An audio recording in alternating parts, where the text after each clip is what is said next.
All right. Last couple weeks ago, I guess I said we're going to talk a little bit about barricades, how to use barricade, how to use cover. But one I want to cover again really quick, because I've had this question brought up quite a bit, is where to carry your concealed weapon, how to carry a concealed weapon, what holster to use. I can't tell you that. You have to shop around, and like I said, when you go to the stores, try everything on. Test drive it. Put the holster on, test drive it, see how it feels with you. Plus, think about your body configuration, how you sit, what your job is, where you're going to be most of the time with your firearm on you. Are you going to be sitting in a recliner at home? Or are you going to be a truck driver? Or are you going to be, and I know you're not supposed to carry a firearm in certain jobs. If you have approval to, then great. But no matter where you're at, you got to figure out, can I have a firearm? And if I can, where am I going to wear this firearm? Male, female, we'll have different ways of carrying a firearm. Women wearing a dress, for instance, that's going to be a difficult place to carry a gun. You got to think about what I'm going to wear, how I'm going to carry a firearm. So I can't tell you what would be the best way to carry a firearm. All I can tell you is please carry one. If you're gonna carry a firearm, practice with it and carry it. Don't go out and buy a gun because it's cool, or don't buy a holster because you heard one guy say, "Well, this is tactically the best thing I've ever done in my life," and it turns out to be just a tactical thing. So, no hay fevers, things like that. So I am not sick. But when you do carry your firearm, the one thing you have to remember, no matter what holster you're going to use, where you're going to carry it on your body, what part of concealment you're going to have, if it's leg, if it's hip, inside the waistband, outside the waistband, shoulder holster, wherever you're going to carry this weapon, the one main thing you have to do when you do carry this firearm, if you have to use it, the one thing that you always have to remember is your master grip. That is the first thing you're going to grab with that firearm. That's the first thing you're going to get. We'll use this firearm here. As you can see, it's a Glock, no magazine, empty. Okay, this firearm here is just a basic Glock. You can use this with any weapon that you want. Here's a SIG, if you want, no magazine in it. Okay, you can use the same thing. Your master grip is you get this up as high up in that grip as you can possibly get. You get this part of your hand almost to a wrinkle when you get this weapon in this grip. When you grip this weapon, these two fingers are the main fingers on that grip. This is just a little bonus if you have enough room with your pinky. When your magazine's in there, you have a little bit more room, or you have an extension put on. This one I will not be using for anything. There is a magazine in it. It's just a Glock 21 magazine and a Glock 30 firearm. It does give a little bit of an extension. It doesn't do a whole lot for you. It just gives you more ammunition for a 45. But like with this SIG, you grab your hand, you get your master grip. This is the grip you need to grab. The minute you grab that weapon, that holster, you better be in this type of grip. If you grab your gun and pull it out in this form, you've got to reposition that gun. You don't have time. When that weapon comes out, you're in combat mode. You're in fight mode right now. If you do pull that firearm, the guy takes off running, let him go. Please just let him go. It ain't worth it. Sorry, you shoot somebody in the back running away from you, it's not going to go well for you in court. Let him go. You've used your weapon to protect yourself and others. Now, if he's been on a killing spree, killing a lot of people, that's a different story. But then again, you're not the hunter. Okay, I know a lot of times we like to think we are. You don't have the equipment. You don't have the radio communications. If another officer comes to that doorway and there's an active shooter and you're hunting the guy down, they may hunt you down. You don't want to go there. But that's another story. But with this, the first thing you do when you get that weapon, when you reach for your weapon in your holster, make sure you get that master grip. You can have a, let's get my training firearm here out. Blue gun, training firearm, no, never had a magazine, cannot be a usable weapon, period. It's great for training. This isn't of weight. You can actually purchase them where they weigh the same as your regular firearm. Now, this is an inside the waistband holster. It just sits inside. When you reach out to grab this firearm, when you grab this thing and you pull it out, have that master grip. Doesn't matter where this weapon is. And we're going to cover that really quick right after this. We'll cover exactly how you draw that weapon and where it comes out, how you draw it. Then we'll get into some barricade stuff here in a second. Small of the back, same thing with this type of holster. This sits like this on the small of your back. When you reach behind your back, that grip, you need to grab that entire grip, pull that thing out, and as the weapon comes around, you have the master grip. Now, the thing with this master grip, this is the setup for success. Once you get that master grip, you can fight with single-handed shooting. The other part is when you meet, when this weapon comes up and you're in combat mode and then you meet, you marry the other hand, you're automatically in a position. Your hands are automatically put together. Everything is good on this weapon. You have an equal grip, a strong grip on this weapon, and you'll be able to prevent the muzzle flip as high up as you can get. I mean, if we could shoot a gun just like this and put it, if you think about this, you put a weapon in a vise. You just put this weapon in a vise, you just pull this trigger.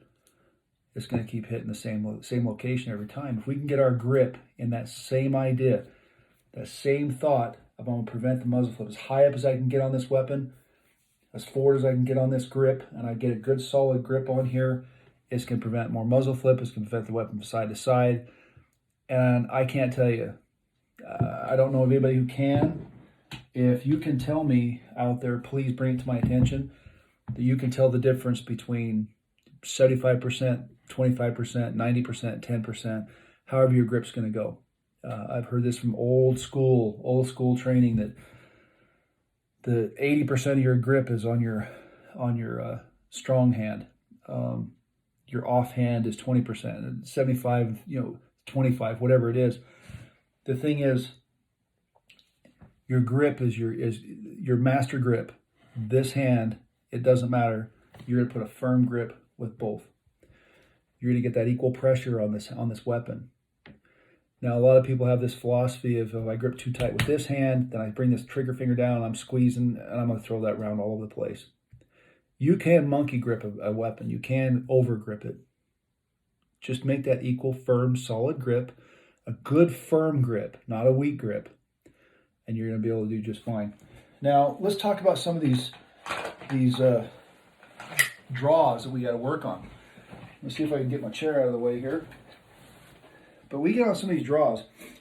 No matter where you carry your firearm, it's the thing is, we've had a lot of time at home to practice. Some outdoor ranges have been open. Fields are always open. You can go shoot, so you have the opportunity to shoot. You should have been out there shooting. Right now, you can do this at home. You can practice this at home. Wherever you have your weapon, put on concealed clothes, however you're going to conceal your weapon. I like to use, in the wintertime, baggy sweatshirts. It pretty much conceals pretty well. I can walk around and have my weapon concealed, not worry about it. But the one thing you have to practice, and I'm not going to try to do this fast and show you that, ooh, I can do this quick. It's not me. It's you to train. You're the one that needs to do the training. I train all the time. I have to.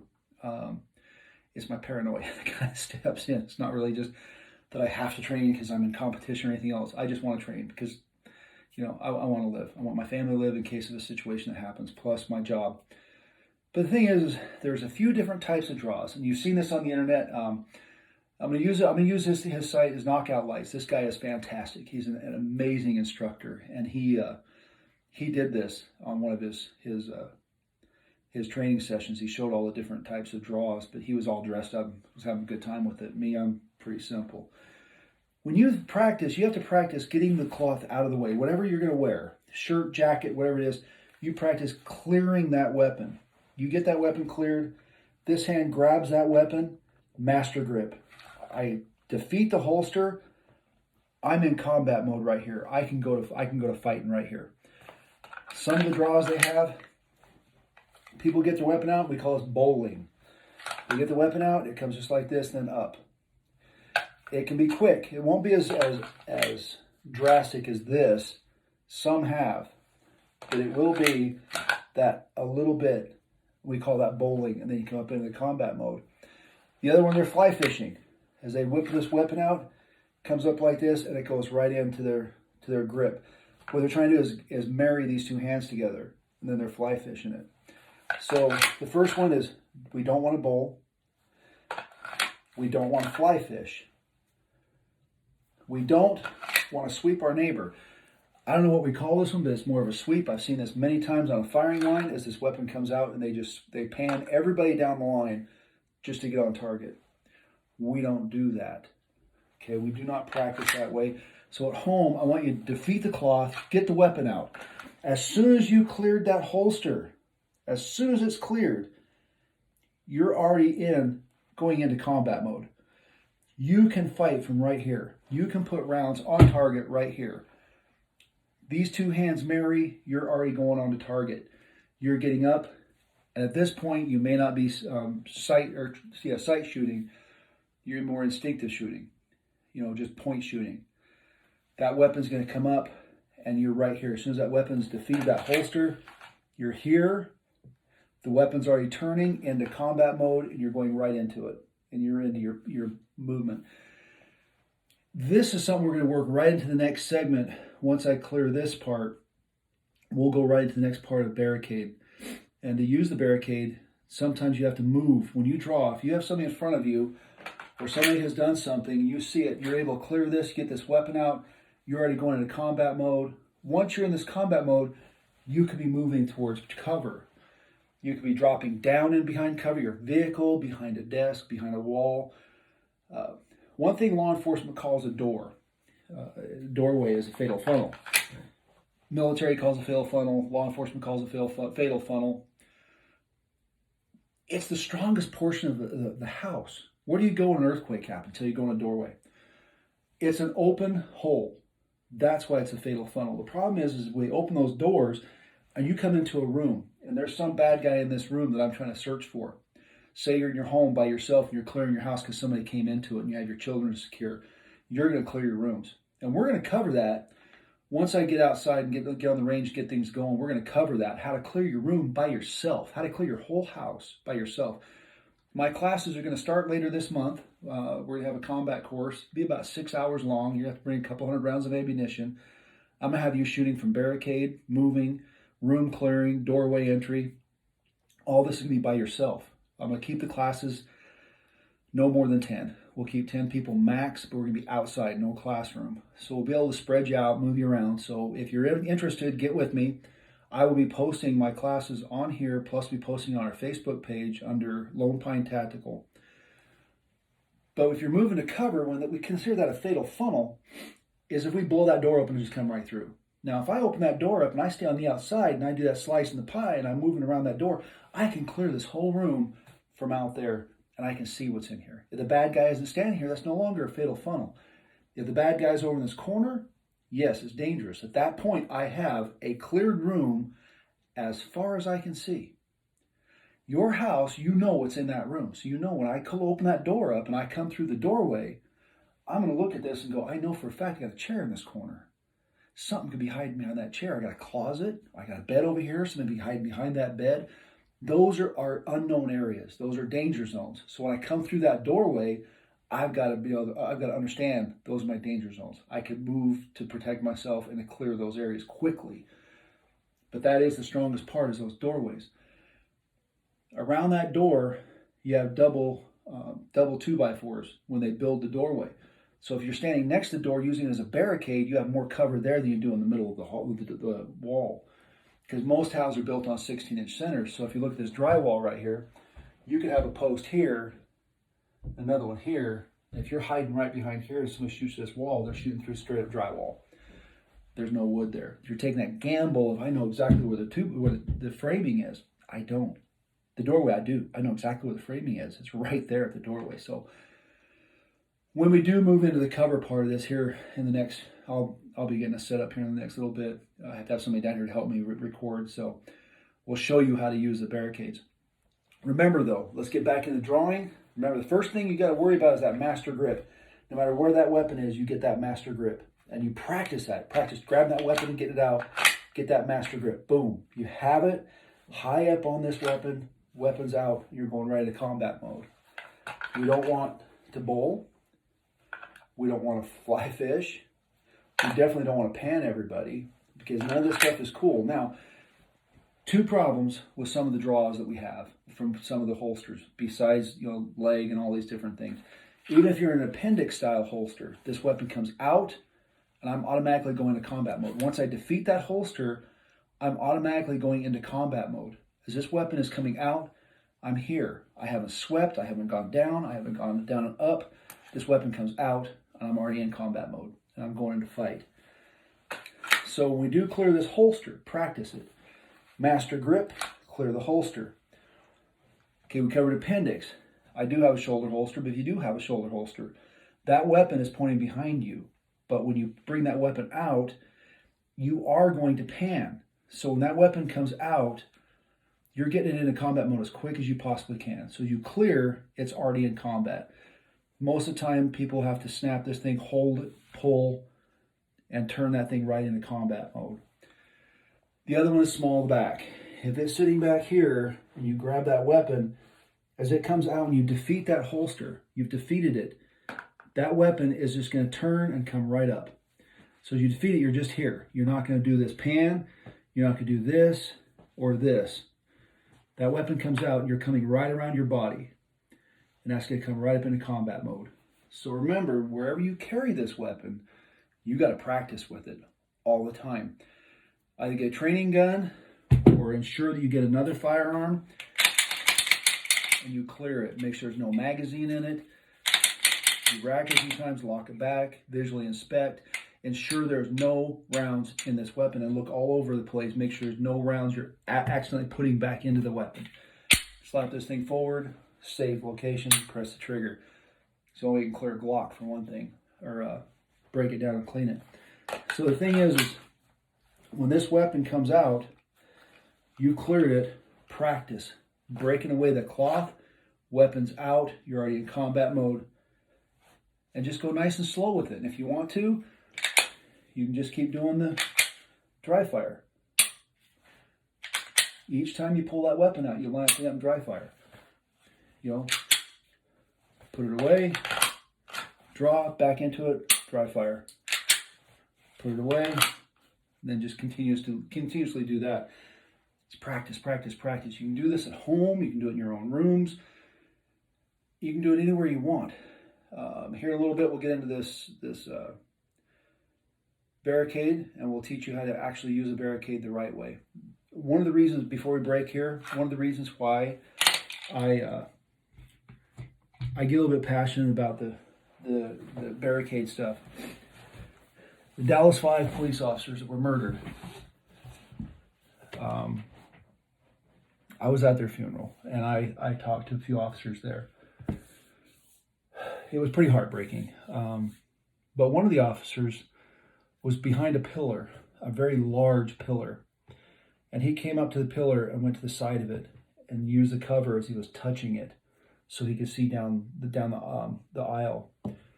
The shooter came up on the other side of it. He couldn't see him through peripheral vision because he was so close to his barricade.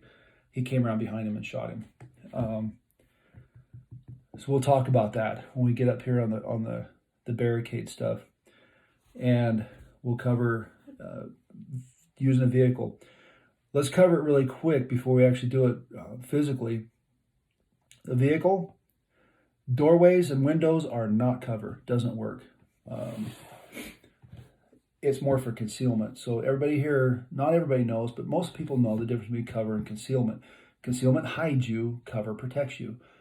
You don't want to hide from some bad guy if he's shooting at you. You want to be able to have cover. Your vehicle, there's two main places that'll cover you, the axle and the motor. If you are down behind the block of the engine, you're going to be okay. If you're on the ground or around the axles, you're going to be okay. They have more metal to go through. Even a motorcycle. If that motor, you can lay that motor on its side, you can crawl up by that motor, that entire engine, if you're prone, is going to protect you. That's a big block of metal. So yeah, don't stand by a doorway. You'll see this in shows, cop shows. It drives me nuts. These guys will open their door up and pop out, have their gun out right there at the doorway, thinking it's going to protect them. Rounds go right through the door. We've done it at ranges. We've shot them so many freaking times that the rounds go right through the doorway or the door. So door skin and plastic does not protect you. In that situation, you want to move to the back of the vehicle where you're going to have the engine block, the axles and everything else, and you're going to get down where you can actually see where he's at. And you're going to back off your cover enough to where you can see all around you.